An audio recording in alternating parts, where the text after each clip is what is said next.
and welcome into another episode of the Delco Duo. I'm one half of the Delco Duo, Monica Cryan. And I'm Jenna Meisner, other half of the Delco Duo, as we sail through October. Wow. Hopefully you're having a good weekend, doing some fun fall and now spooky activities and all that good stuff. I feel like as moms especially, you really try to fit in all the seasonal experiences for your kids. So if you're a tired parent, mom, dad, caregiver, just trying to make some holiday magic, it's only just beginning. And then like after Halloween, that's when it gets into like mom mode, make everything so magical. I was just thinking in my head actually about December activities because I mean, I know registrations have already opened for a lot of different things and like you've already had to kind of book stuff, but I'm like, okay, I'll be 9 months pregnant this year. So what are we doing? How am I strategically getting to all these places? And I can't even believe we're thinking about that stuff anymore. You can,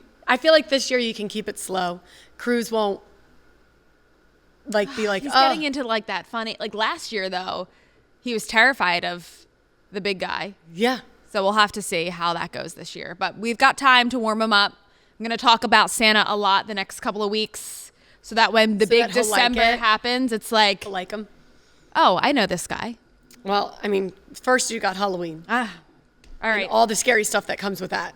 Well, luckily, he's actually not too scared of skeletons or... Really? He's scared of the big guy. And not Okay. Well, I think it's because messed up that is. His cousins are Halloween obsessed. Yeah. So they're always talking about skeletons. So he likes that. He likes them. All right, let's get to the debrief talking about scary.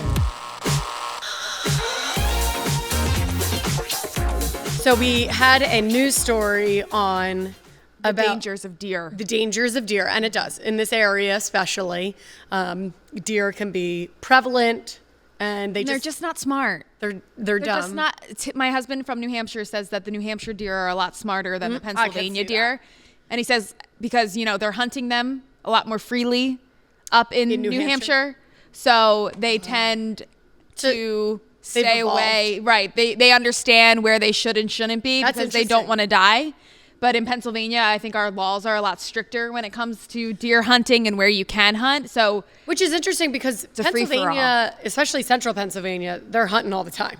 Right. I don't know about there. I know more like, I'm talking Southeast. more like here. Yeah. Like Delco. But no, they're not smart. They think that they can go anywhere. And a lot of the times that's smack dab on the road. I know. And so that's always why... it's like when you talk about hunting deer, you're like, but then there's always just such a good argument for like Darwinism. Yeah. Or not even, survival. Survival of the fittest. Survival of the fittest. But yes, there's always a good argument for hunting deer to keep people safe on the roads. Like, yeah. Okay. No, you have to. Oh, yeah. No, it's totally, you got to hunt deer. Well, the reason that they're out there is because they're trying to increase their population. It is mating season. Yeah. So that's why this time of year, it's pretty much now through December that the deer are looking for their partner and they might end up right where you're driving. And it is really scary. We drive in at a weird time. So it's kind of a quieter time on the roads, which I think calls them. Yes. And the amount of deer that I've had to maneuver around. This is what I find so interesting. So I was like, okay, Delco, how bad is it for us when it comes to deer and deer-related collisions? You wanted some numbers. It is not bad at all. So in the greater Philadelphia area, 815 total deer-related crashes in 2024. Okay. Montgomery County had the most with 265. Wow. Isn't that crazy? That is crazy. But I guess, is it Montgomery County the biggest? It's big. It is big. And I thought Chester County would actually take the cake on this just because there's so much wooded area in Chester County. Right. But I was just thinking for people and the amount of cars and stuff. Like our population is big. That's actually nuts that we only had 57. 57! Comparative to the other over 200. Like Chester, Bucks County, 242, 243. Like we're nowhere near that number. Like I thought we would be much higher than that. So I'm pretty proud of us. 57? Yeah. I mean, it's really tough. The signs, the yellow sign, we've all seen it with the leaping deer. The deers don't even leap. I know you're not supposed to like swerve or do anything crazy, but every single time that's what I'm doing. Yeah, instinctually I just freak out and do the wrong thing. Obviously if it's going to run into your car, you're swerving, but the more you try to swerve, the deer, you can tell they don't know what to do. They're like, well, and also they don't know which way to go. This is why it kills me. Their hooves, like on the road, they always seem to slip. You know what I mean? Like they're trying to get somewhere fast and then they just like slip and they're like, oh, they need better traction. We need to get them shoes. They look like they're on ice. We need to get them shoes. Why is that? They look like they're on ice and they're like, it's like when Rudolph is first trying to fly. Yes, exactly. They all look so clumsy and I'm just like, oh dear. Oh, that's what this also kills me. Every time I'm in the car with my dad and he sees a deer on the side of the road and it doesn't look like it's doing well, he goes, oh dear. I'm like, Dad, that deer is dying. I have to tell you, Stop. I, for the first time, saw a deer get hit and killed. Yeah. Like live action. And it was upsetting. It was upsetting. It's so upsetting. It was upsetting. It's so it was the first time I'd seen it. And it was recently. It was, at the end of summer, I think. Yeah. And, I still think about that. Yeah, it is. They're just, it's traumatizing. Especially when you've got like kids in the car. Right. And I'm, we were driving home from dinner and I was like, oh my gosh. And my 2-year-old's in the back like, what, Mommy? I'm like, you're like, don't look. Look away. Well, at least you don't have my dad in the car with you and he goes, oh dear. I'm like, he's just being a dad. That's not funny. Dad jokes. Yeah, dad jokes. God, it's the worst. All right, Fran from Fallcroft, here we go. We're getting to your issues on the Delco Duo. All right, everyone is complaining on social media that these local playgrounds are too dangerous for kids to play on, but I see playgrounds becoming too safe. The equipment does not allow kids to explore, test boundaries, and learn how to safely take risks. Right, but Fran, I don't think that's the job right now.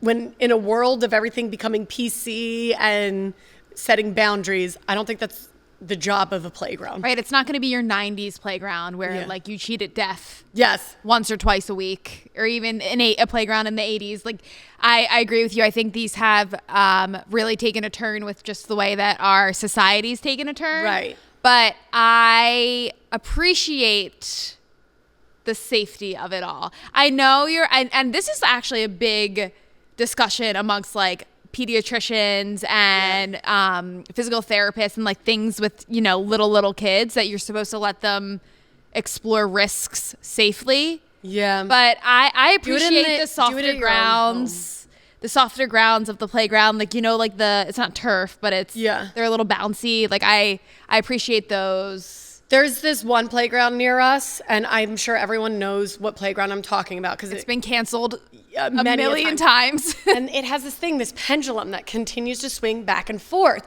And the reason that they continue to shut this playground down is because the pendulum will swing and hit kids in the head. And it happens to my kid, it happens to all these kids. And it's like after a while, if it continues to just happen over and over again, I don't even think kids can assess the risk appropriately. That's not even risk. That's like reaction time. Yes, like kids are all of a sudden like crap, and it just happens to them. It's not even like, oh, you know what? Let me assess this risk and play with it differently or do something different. It's just gonna happen to them. Like they can't do anything differently. I'm like, okay, you can do that. Designed it bad. I let Cruz climb up the slide. That to me is risky. Yes. Like, explore your risk that way. Climb up the slide or like climb up the rocks that are meant to be like a rock wall. Like that to me is the risk, not something swinging, testing your reaction time. Some of these new softer playgrounds are designed, but kids are learning still how to assess risk. All right, someone has already written into us about Thanksgiving. So yeah, we're talking about holidays, I guess. We've surpassed Halloween. All right, and welcome back to the Delco Duo. How we doing? Yeah. We're living. We're living. It's been, I don't even want to talk about sports because everybody knows that this show airs at a different time than we tape it. It's no surprise that we're not here at 11:30 on Saturday night. So it's like. But it's like hard because it's like, did we win or did we lose? So I just don't want to say anything. I don't want to say anything at all. Not just one. It's not just Phil's and it's not just I can talk about the past though. Like we did have a rough start to the last October, Red October, we'll say. So I don't know how it's going to end out because You know I'm not what? here live at 11:30. I'm sorry. And we've made that mistake before Yes, where we were like, decked ourselves out. For sure, we're going places. We're decked out in Phillies. The table, the outfits, and then the show didn't run that week for probably college football. Yeah. And then when it did eventually run, the Phillies were like so out that people were mad that We had Phillies gear on. So I don't know. If I had a crystal ball, I would go Phils, go Eagles. All right, let's get to our next issue on the Delco Duo. Mila from Media. Every Thanksgiving for years, it's been my thing to make stuffing. Now that my daughter is married, we've combined with her in-laws the past few years with everyone bringing something, which is fine. The problem is that her aunt who brings the turkey also brings a tray for stuffing, knowing I was bringing it.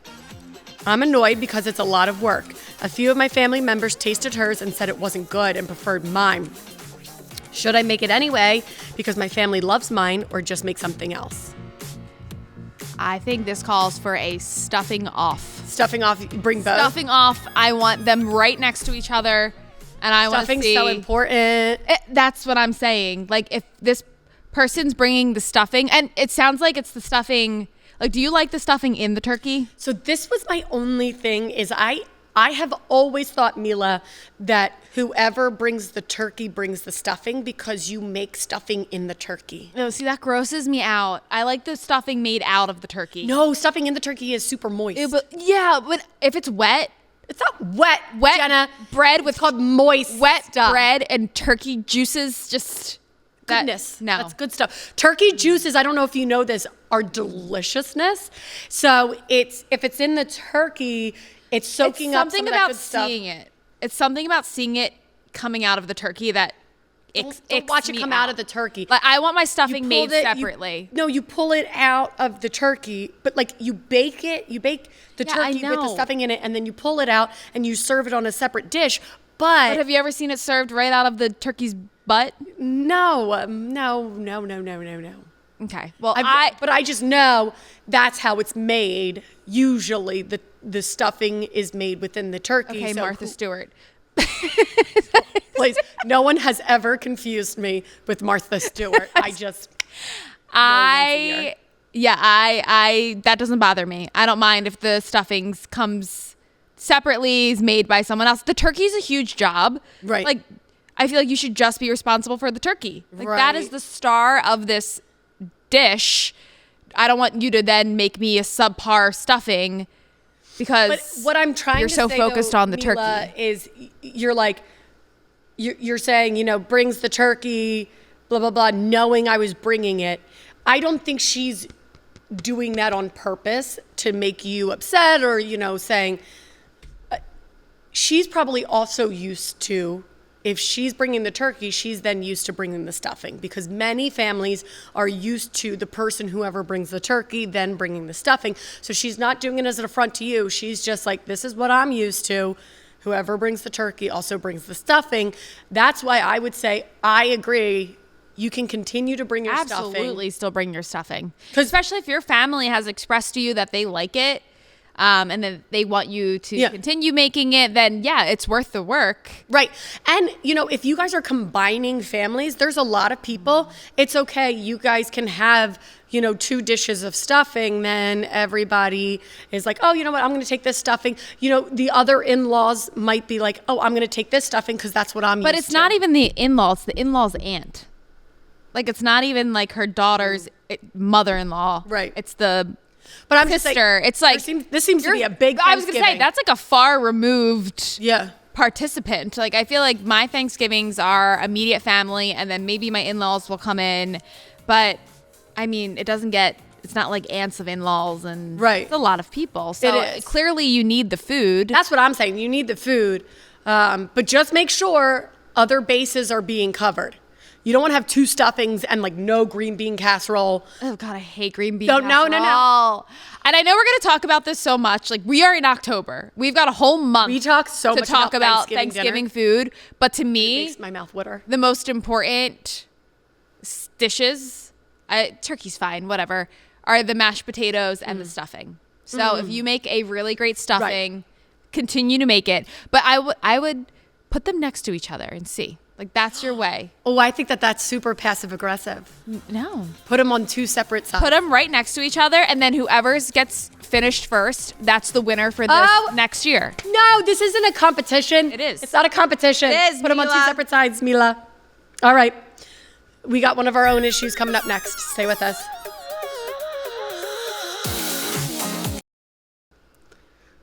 Welcome back. I started putting extensions in my hair, and it really hurts. I'm just letting you try this out. I'm not saying anything. It hurts so bad. The only But I time, like the the only way it time I looks. said something was because the first round. Do you even still? Are they over there? No. Are they over there? Are they under the desk? Nope. They might be. I'm gonna. Grab I'm not them. taking these out, though. I'm grabbing them. No, I won't. But okay, hold please, Monica. Okay. Entertain. Okay. But yeah, so I tried these extensions in because I was like, yeah, I just want more hair, longer hair. And so, and we're doing something for Halloween. I was like, let me try extensions. All right, let me get comfy. It's not as easy anymore. And they're pulling on my head. But this is also hour 6 of these. Okay, so I ordered Monica came in. light brown. This is my hair. Okay. Wait, that matches This is perfectly. literally perfect to my hair. Okay. Jenna. And Monica was like, I'm gonna try to put in fake hair, and I said, this is not your hair color. Wait, can you see it? Yeah, no. So she reordered, and This is definitely your colors matches. I don't even know how this would, like, how did these even go in? Oh, it just grabs onto your scalp Yeah. and digs in. No. But it's fine No. for the first No. 3 hours. And then by hour 4, I'm like, and this is hour 5 or 6. And now I'm like, oh, I got a headache. Like, can we get Did through you this? notice? Do you think our viewers have noticed? Has anyone said, Monica, No your one- hair is so luscious? No one said anything about this hair. But when I wore this once, I was like, you probably can tell. What were people saying? No one said anything, but I think one of the our anchors, Deja, asked you if you got highlights. yeah. I But was that's like, because oh, this that's is fun. literally my colored hair. I love it. It matches so great, Jenna. Wear it like that. Oh. What if I got bangs? This is a good way to decide, like. Okay. Yeah, they really make them good. Anywho, this is not your issue, but let's get to your issue. What's Monica crying about? I'm just gonna let that hang. Yeah, this will be our new table decor. It's like a tablecloth. That is beautiful. All right. So as everybody knows, because we've been talking about it for quite a while, Posted on Instagram that you're going to be getting away. getting away, quick getaway, jet set holiday. How's that go? How's it go? Oh my gosh. Jet to holiday. Okay, wait. I can't think of it. And I listened to it 5,000 times on TikTok. Jet. Help us out. Shane. Nothing beats a Jet 2 holiday. holiday. That's it. That Nothing he beats didn't a help Jet us. I 2 thought you would help us. holiday. You're young, Shane. Not young enough, I guess. Okay.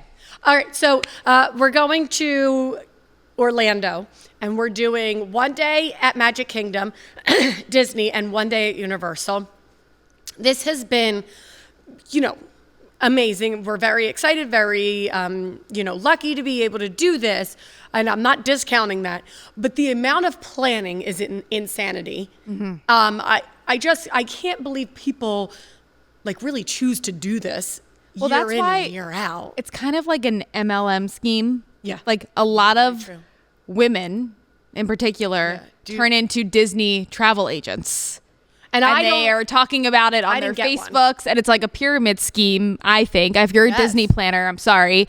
But I mean, it kind of makes sense because I've been watching you try to do this on my own. and it is mind-blowing the times that you need to be. You're like we're up in the middle of the night anyway for work, but like even before then, Yep. like midnight, you're trying to, And I don't. your phone's dinging like book this because it just opened. That's insane. And I don't want to complain about everything, so I'm just going to focus on one thing because, Okay. again, this trip is going to be great. thing. I'm very lucky, very blessed to be doing Yeah, it. we get that. You don't need Yeah. to be PC. Yeah. So here is the next thing I want to complain about. So Disney's Lightning Pass is reasonable. I think it was $30 a ticket. So you buy your ticket, which is already crazy expensive per day, and then $30 extra to get quickly through the line, whatever. So we did it. Universal's ticket is like 100 something a person. Okay. To get an express pass, because we're only doing Universal for one day. So I'm like, I think we need an express pass so that we can make sure we hit up some rides and we're not spending the entire day in one line. One express pass for one ticket, $280. That cannot be right. That's what I'm like. I'm like, wait, I don't understand. Are you sure you're not looking at like the VIP? No, we are going, apparently we're there at height season on a Saturday. So I get it's a Saturday, but why is October height of the season? I don't know. Because a lot of people go for like the Halloween decorations and the Halloween parades and the Halloween. But I feel like it's always holidays. A reason. It's holidays. So I'm like, wait, what? Their Christmas stuff might be out when you get there. Right. But that's more expensive than the actual ticket. So now I'm like, I can't. Is it worth it? Like, is it worth it? I can't tell you because I haven't been to Disney or Universal since I was Can you believe a teenager. So I don't know. An express pass is more expensive than the actual ticket. And I'm just like, I can't reason that. And your kids might not even do the rides. Right. They're too little. Right. They're the rides, but like it's for the experiences too. I'm like, Monica's going to come back very broke. Yeah. All right, Delco trivia. Oh, I love this one. Okay, so we're Halloween, we're spooky. Where did horror screenwriter Gary Duberman go to high school? All right, where did the horror screenwriter Gary Doberman go to high school? And written some amazing. Yeah. So we'll talk about what he's done if you're not familiar with his name. But Pencrest. Insane. Hey, Pencrest. So best known for the Conjuring universe, which even if you haven't seen them, you've seen the terrifying commercial trailers for Annabelle Creation, The Nun. I didn't see The Nun, but Scarring, and Annabelle Comes Home. So the scary doll. Yeah. But that's crazy. The Nun. There he is. I'm also a bit. He looks Delco. Yeah. I'm also a bit disturbed. Why? He actually said that he pulled. That kid comes up with a messed up mind. He pulled some of his inspo from, I think it's Glen Providence Park. Yes. He pulled some of his inspo for things. No. I want to double check to make sure that that's Glen Providence Park is a little spooky. Yeah, and I think that was like that inspired him in some way. You know that you know that park? Yes. Yeah. Hold on, I'm looking it up to see what he said. I used to go sledding there, and I do remember getting spooked out. Like if I would go too far down, I'd be like, oh God, get me out of this park. It says childhood memories of Glen Providence Park in Glen Mills, Pennsylvania are said to have inspired his horror writing career, particularly the film It. So is he involved with It as well? Maybe he does have like some writing. Right. He's not, we all know It, but class of 1995 from Pencrest. I don't feel like Pencrest touts that enough. I'm sorry. Maybe they don't want to. They're like, oh, from the messed up mind of Gary. I mean, I know that is something to be very proud of. That is a huge feat. All of those movies, and they keep Conjuring keeps coming out with more and more. I'm like, I don't Conjuring more and more. Right, and I'm like, I don't know how. I haven't watched any of them because I can't watch the scary movies. But every season or every Halloween, there's something coming out. Wow. All right, so congrats to you. Okay, Delco Duo at PHL17.com. Best way to chat with us. Send us your issues, trivia, comments. Do you like Monica's hair?